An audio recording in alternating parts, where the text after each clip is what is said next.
Sa pagpapatuloy ng ating kwento, habang mabilis na lumilipad palayo sa lugar si Tang, biglang naglabas ng matinding gintong liwanag ang katawan ni Jingjing. Tumagal lamang iyon ng ilang sandali bago tuluyang maglaho. Nabigla si Tang nang mapagtanto niyang pumasok ito sa kanyang katawan at naging isang bloodline brand. Sa kabutihang palad, hindi ito nakipagkompetensya sa iba pa niyang mga bloodline. Gayunpaman, masyado itong malapit sa kanyang divine consciousness, isang bagay na hindi maganda, sapagkat maaari nitong masilip ang kanyang mga lihim. Kasabay nito, napansin ni Tang na may lumitaw na yin and yang fish sa likod ng kanyang consonant heavenly eye, naglalaman ng parehong kapangyarihan ng swerte at kamalasan. Tinanong niya ang sarili kung isa ba itong bagong kakayahan. Upang subukan ito, ginamit niya ang puting enerhiya. Namangha siya nang makita niyang ang mga cold flowers na nadaanan ng puting enerhiya ay unti-unting naging warm flowers. Agad niyang napagtanto, isa itong domain power. Sumunod niyang ginamit ang itim na enerhiya ng yin-yang fish, ang lahat ng lugar na nasaklo nito ay tuluyang naging cold flowers. Hindi pa doon nagtapos ang kanyang eksperimento. Sabay niyang inactivate ang itim na enerhiya at pinagsama ang parehong kulay, ang lahat ng bulaklak sa paligid ay naging itim, naglalabas ng power of doom. Sa huli, inuna niyang gamitin ang puting enerhiya at muling pinagsama ang parehong kulay, ang buong paligid ay naging purong puti, tahimik ngunit naglalaman ng napakalinis na kapangyarihan. Lubos ang pagkamangha ni Tang. Napagtanto niyang nagagawa na niyang kontrolin ang mga bulaklak sa loob ng Hell Garden. Naisip niyang mas magiging kapaki-pakinabang ito kapag tuluyan na silang makalabas. Matapos subukan ang kanyang mga bagong kakayahan, mabilis siyang lumipad pabalik sa kanyang mga kasama. Makalipas ang halos 2 oras, natanong niya ang buong grupo na naghihintay pa rin sa kanya. Bumaba siya sa di kalayuan at naglakad palapit. Agad na nagsalita si Wu Bangji, sinabing paliit ng paliit ang lugar ng warm flower sa kanilang kinaroroonan. Tinanong niya si Tang kung ano ang nangyari sa kanyang lakad. Maikling sumagot si Tang na naging maayos ang lahat at ipapaliwanag na lamang niya ang mga detalye sa biyahe pabalik. Habang nag-uusap sila, muling tumunog ang mahiwagang awit. Mas lalo pang lumiit ang saklaw ng warm flowers, kaya't agad na naalarma ang lahat. Ngunit pinakalma sila ni Tang at sinabing huwag magpanik, hindi nabanta sa kanila ang mga cold flowers. Upang patunayan ito, ipinakita niya ang kanyang bagong kakayahan. Sa isang iglap, lumawak ang saklaw ng warm flowers sa paligid nila. Namangha ang buong grupo. Sinabi ni Tang na sinuwerte siya sa sentro ng hardin kanina. Pagkatapos, inilagay niya ang kanyang kamay sa balikat ni Dubai. Nabigla si Dubai at agad na nagtanong kung bakit bigla niyang naramdaman ang napakalakas na power of luck.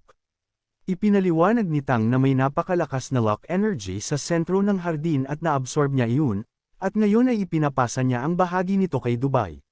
Sinubukan pang ikwento ni Tang ang iba pang nangyari, ngunit agad niyang binalaan ang kanyang mga kasama na huwag itong ipaalam sa iba. Isa itong napakalaking lihim, isang bagay na kailangang itago mula sa buong kontinente. Ngunit lumapit si Wu Bangji at mahinahong nagsalita. Hindi na raw kailangang ipaliwanag ni Tang ang lahat. Buo ang tiwala nila sa kanya. Sumang-ayon ng buong Shrek team, hindi pa raw sila handang pasanin ang ganoong kabigat na lihim. Dahil dito, hindi na rin ipinilit ni Tang ang kanyang paliwanag. Nagpatuloy sila sa paglalakbay patungo sa exit ng Hell Garden.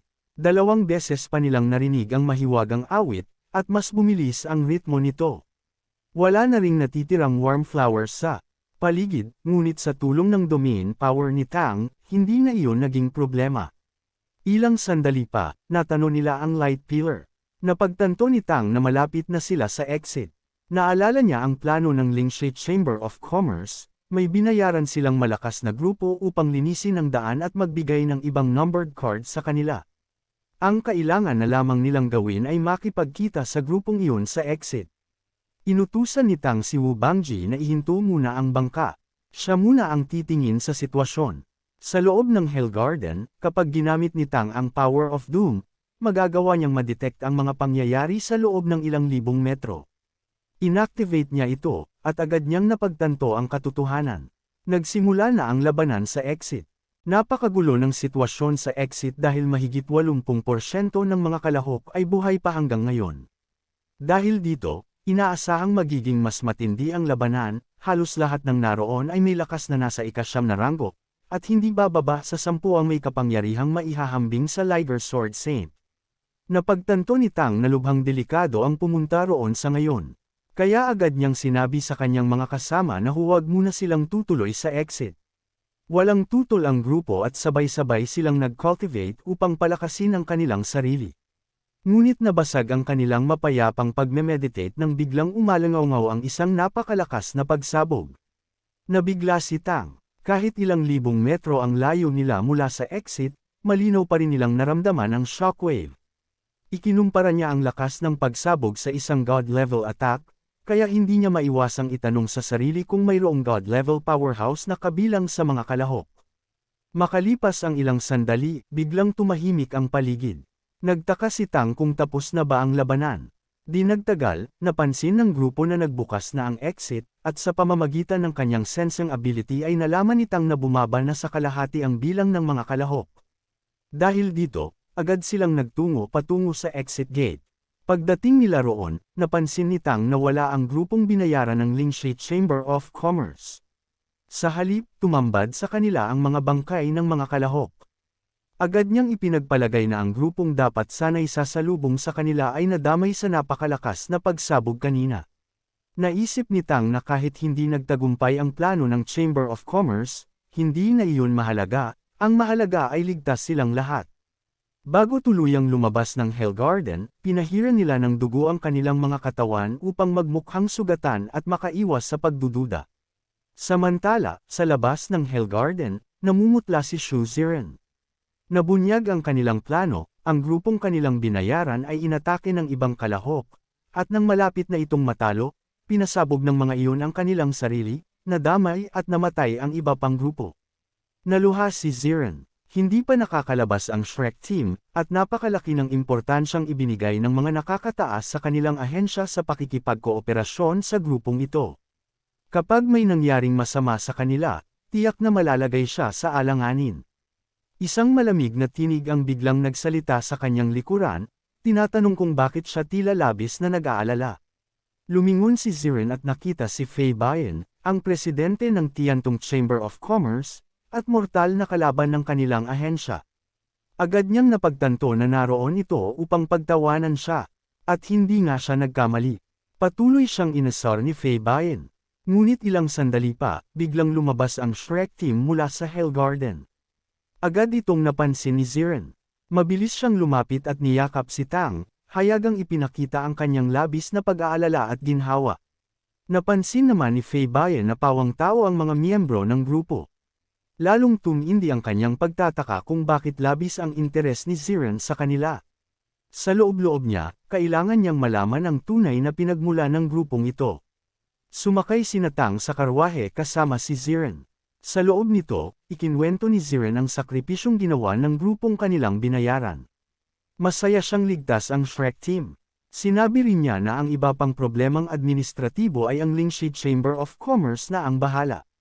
Gayunpaman, ipinaalam niya sa grupo na hindi na sila maaaring sumali sa kompetisyon sa ilalim ng pangalang Shrek.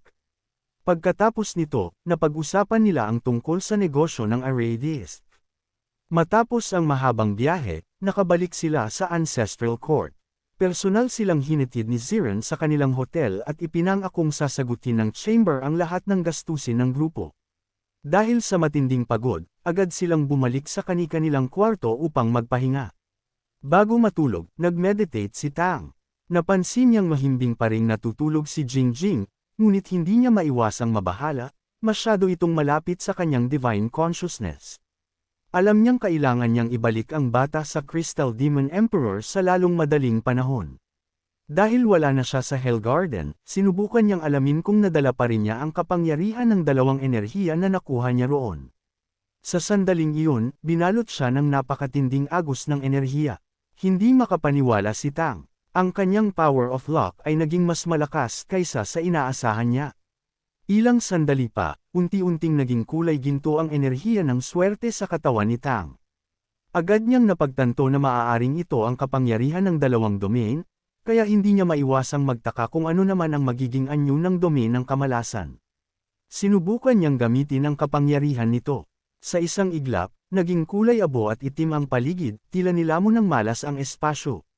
Bahagyang napangiti si Tang, malinaw sa kanya na kaya pa rin niyang gamitin ang kapangyarihan ng mga domain kahit nasa labas na siya ng Hell Garden.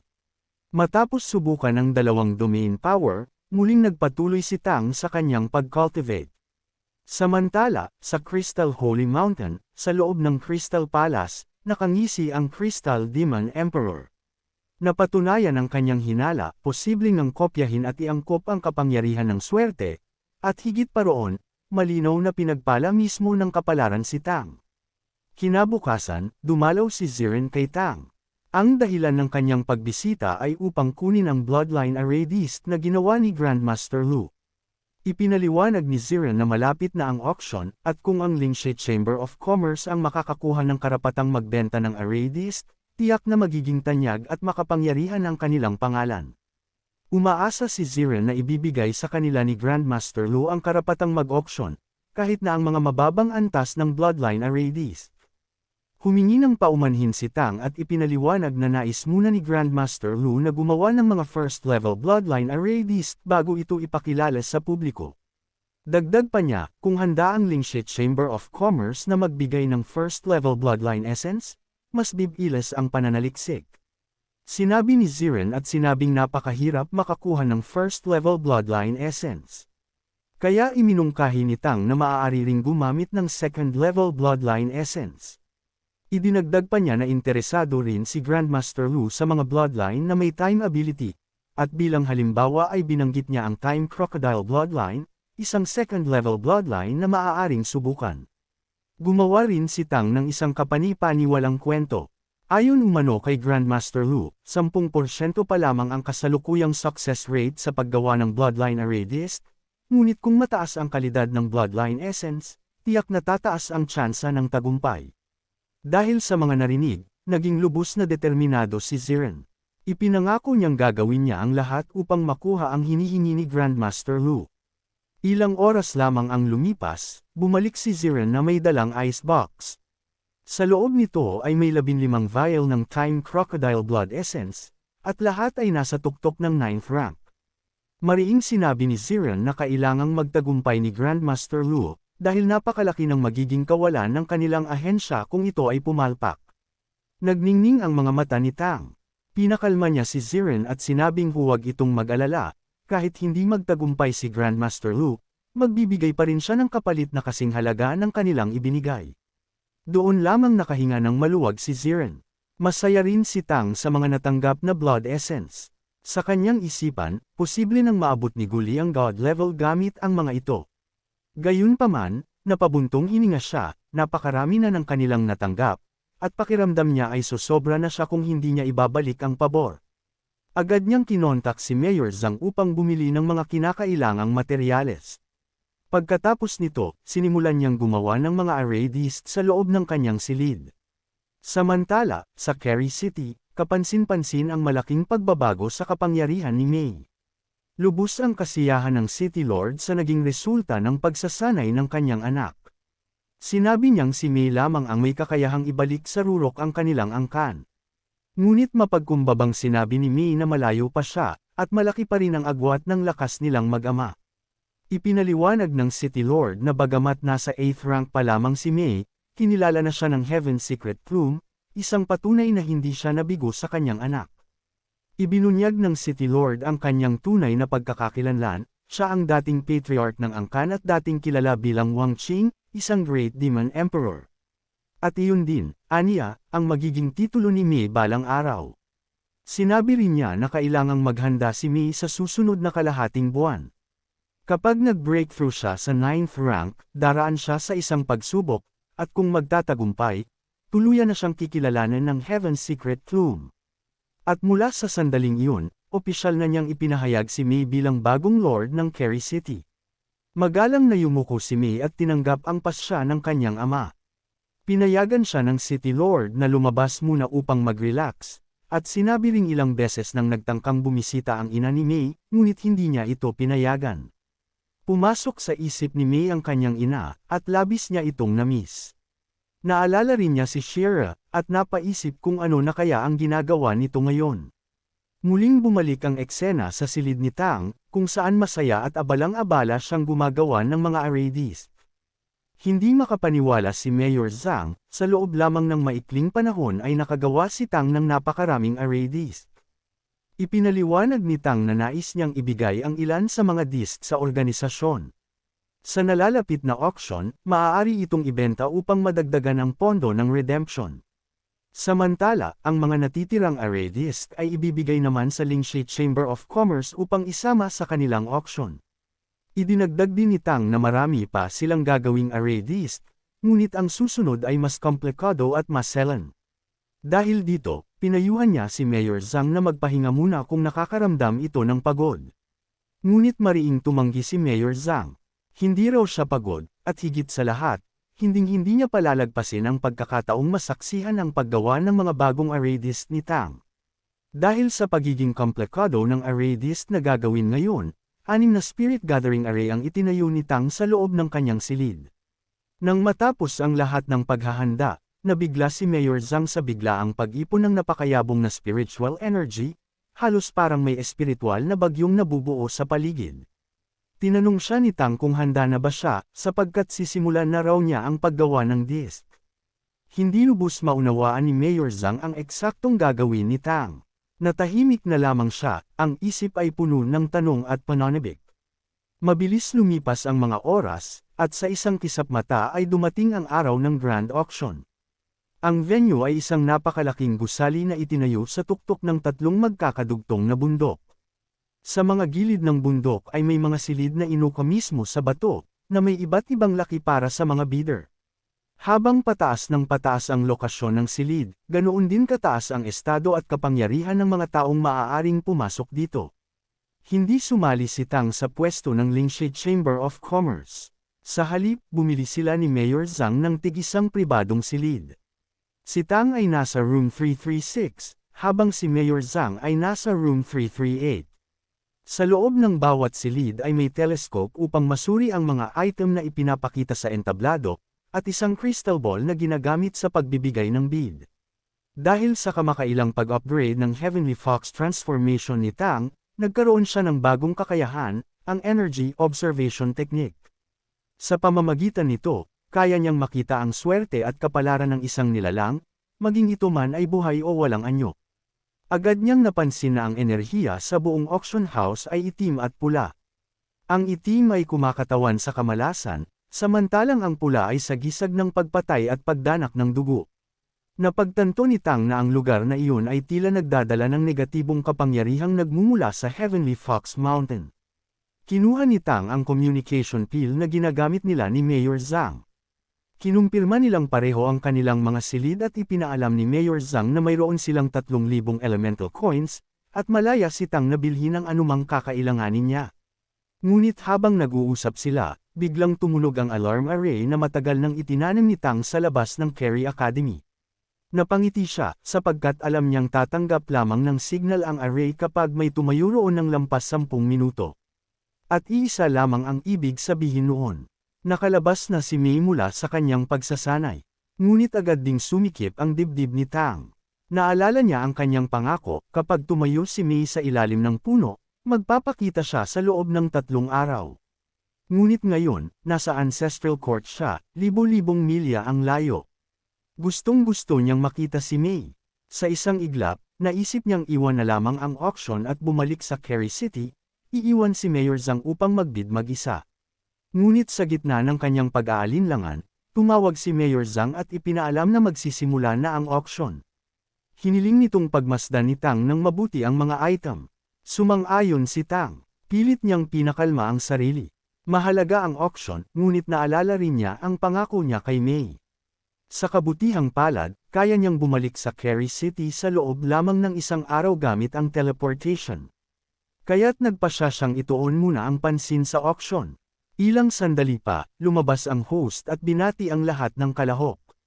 Ipinaliwanag nitong 3 araw tatagal ang auction, at bawat araw ay may kani-kanyang kategorya ng item. Sa unang araw, puro spiritual items ang ipapakita. Hindi na ito nagtagal sa paliwanag at agad na inanunsyo ang opisyal na pagsisimula ng auction. Isa-isang dinala sa entablado ang mga item, at masusing sinusuri ni Tang ang bawat isa. Alam niyang sa ikatlong araw, kung kailan ibebenta ang mga divine tools, tiyak na sasali ang mga god-level powerhouse. Batid niyang kulang ang kanilang pondo para doon. Kaya't nagpasya siyang sa unang 2 araw lamang mag-bid, at sa ikatlong araw ay babalik na siya sa Carry City upang makipagkita kay Mei. Ngunit kahit sa unang araw pa lamang, napakataas na ng presyo ng mga item. Wala siyang sapat na elemental coins, kaya matyaga siyang naghintay ng bagay na tunay na nararapat para sa kanya. Marami ng item ang lumipas nang biglang magbago ang tono ng host. Ipinakita nito ang isang sandata. Ayon sa host, napaka-espesyal ng bagay na ito, isang heavy sword na nakapatay na ng 9 na god-level powerhouse at isang Great Demon King. Ito ang pinakamahalagang kayamanan ng Golden Lion Clan. Ang espada ay tinatawag na God-Slaying Sword. Ipinaliwanag ng host na ang huling may-ari ng espada, ang dating patriarch ng Golden Lion Clan, ay natalo sa isang laban. Dahil dito, napilitan silang isama ang espada sa auction. Ngunit may kondisyon. Tanging mga miyembro lamang ng Golden Lion Clan at Tiger Clan ang maaaring magbid para sa sandatang ito. Ang panimulang bid ay isang elemental coin lamang. Ngunit may kapalit iyon. Ang sinumang makakakuha ng espada ay kailangang hamunan at talunin ang taong pumatay sa kanilang dating patriarch, sa isang labanan ng buhay at kamatayan, sa loob ng 10 taon. At higit pa roon, ang sinumang makakatalo sa makapangyarihang kaaway na iyon ay automatikong magiging bagong patriarch ng Golden Lion Clan. Maraming salamat sa panunood. Kung nagustuhan mo ang video na ito, huwag kalimutang i-like, mag-subscribe, at i-share sa mga kaibigan mo.